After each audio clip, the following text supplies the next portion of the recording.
اعوذ باللہ من الشیطان الرجیم، بسم اللہ الرحمن الرحیم۔ السلام علیکم۔ انشاءاللہ امید کرتا ہوں کہ آپ سب لوگ خیریت سے ہوں گے۔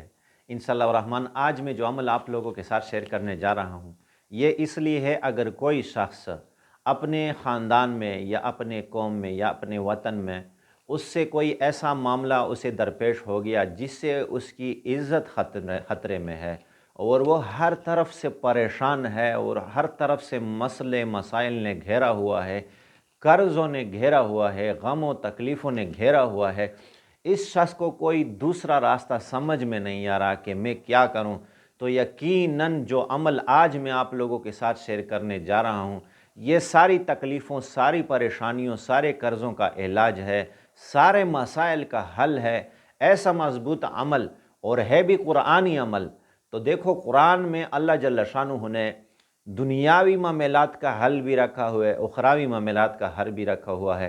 رب نے قرآن ایسا کلام ہم اور آپ کو دیا ہوا ہے جس میں ایسا اثر ہے ایک ایک آیت میں، ایک ایک لفظ میں، جو ہم تصور بھی نہیں کر سکتے۔ تو دیکھو، قرآنی عمل میں اثر بھی زیادہ ہوتا ہے۔ تو یہ عمل جو ہے میں آپ لوگوں کے ساتھ جو شیئر کرنے جا رہا ہوں، یہ خصوصاً اس لیے ہے کہ کوئی شخص ایسا ہے کہ ہر طرف سے گھیرا ہوا ہے، اس کی عزت بھی خطرے میں ہے، اس کی آبرو بھی خطرے میں ہے، ہر طرف سے دشمنوں نے، حاسدین نے، فاسدین نے، شاررین نے، سب نے گھیرا ہوا ہے۔ اس شخص کو کوئی بھی راستہ نظر نہیں آ رہا ہے کہ مجھے کس راستے سے اس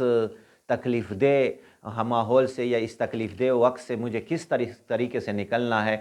تو یقیناً جو میں عمل آپ لوگوں کو بتانے جا رہا ہوں، یہ آپ کو ہر تکلیف میں یہ راستہ دے گا، ہر مشکل اللہ پاک آپ کے لیے آسان فرمائے گا، آپ کے قرضوں کے لیے غیبی خزانوں سے رب ذوالجلال انتظام فرمائے گا، آپ کے کاروبار میں دن بدن ترقی نصیب ہوگی۔ اور اتنا لکھا ہے کتابوں میں مفسرین نے کہ اس شخص کو اللہ پاک ایسی عزت دے دے گا کہ وہ کھوئی ہوئی عزت بھی کیوں نہ ہو، اگر اس بندے کی کسی وجہ سے عزت چلی گئی ہو تو وہ بھی واپس آئے گی، اور جس شخص جو اس عمل کو کرے گا نا، تو اس کو اللہ پاک ایسا مرتبہ اور ایسا مقام دے گا کہ لوگ اس شخص کا نام سنتے ہی حیران ہو جائیں گے۔ تو ایسا زبردست عمل ہے، یہ میں آپ لوگوں کے ساتھ شیئر کرنے جا رہا ہوں، انتہائی آسان ہے۔ تو سورہ یاسین تو ہم اور آپ ڈیلی معمول کے ساتھ ہر کوئی، جتنے بھی مسلمان بھائی ہیں جنہوں نے قرآن پڑھا ہے وہ تو پڑھتے رہتے ہیں۔ تو آج میں جو عمل آپ لوگوں کے ساتھ یہ ہے ہی سورہ یاسین کا۔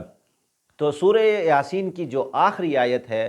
فَسُبْحَانَ الَّذِي بِيَدِهِ مَلَكُوتُ كُلِّ شَيْءٍ وَإِلَيْهِ تُرْجَعُونَ فَسُبْحَانَ الَّذِي بِيَدِهِ مَلَكُوتُ كُلِّ شَيْءٍ وَإِلَيْهِ تُرْجَعُونَ فَسُبْحَانَ الَّذِي بِيَدِهِ مَلَكُوتُ كُلِّ شَيْءٍ وَإِلَيْهِ تُرْجَعُونَ۔ یہ سورہ یاسین کی آخری آیت ہے۔ اس آخری آیت کو معمول کے ساتھ ڈیلی 41 مرتبہ آپ لوگوں نے پڑھنا ہے۔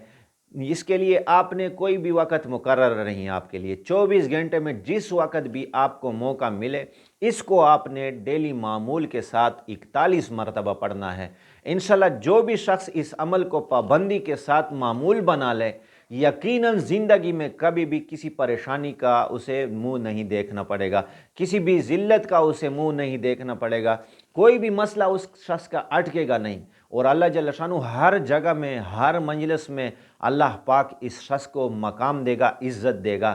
اپنے خاندان میں اللہ جل شانہ اس شخص کو عزت دے گا۔ تو اسی طرح جہاں بھی جائے گا اس کی اللہ پاک اس کو عزت دے گا، مرتبہ دے گا، مقام دے گا۔ تو یہ ایسا بہترین عمل میں نے آپ لوگوں کے ساتھ شیئر کیا ہے، یقیناً انتہائی مجرب ہے اور انتہائی آسان ہے، اور ہم اور آپ سارے مسلمان بھائیوں کا ہر مسئلے کا، ہر پریشانی کا حل بھی اللہ پاک اس میں رکھا ہوا ہے۔ تو یقیناً پر اثر ہے، اور ایسا عمل نہیں ہے جیسے میں آپ کو بتا رہا ہوں، اس کو کتابوں نے لکھا ہے، مفسرین نے لکھا ہے، علماء نے بڑی بڑی کتابوں میں لکھا ہے، پھر میں نے اس کے بعد آپ لوگوں کے ساتھ یہ عمل لوگوں کو بتایا، انہوں نے تجربہ بھی کیا ہوا ہے، پھر میں آپ لوگوں کے ساتھ یہ عمل شیئر کرنے جا رہا ہوں۔ تو یقیناً پر اثر عمل ہے۔ اگر آپ کو میری یہ ویڈیو پسند آئی تو اس کو لائک بھی کرنا ہے، اگر میرا چینل سبسکرائب نہیں کیا تو سبسکرائب ضرور کریں۔ اس سے بہترین، اس سے زبردست عمل جو ہے ہم آپ کو انشاءاللہ نئی نئی ویڈیو اپلوڈ کریں گے، اور آپ کو بہت فائدہ اس سے ہوگا انشاءاللہ۔ وآخر الدعوانا ان الحمدللہ رب العالمین۔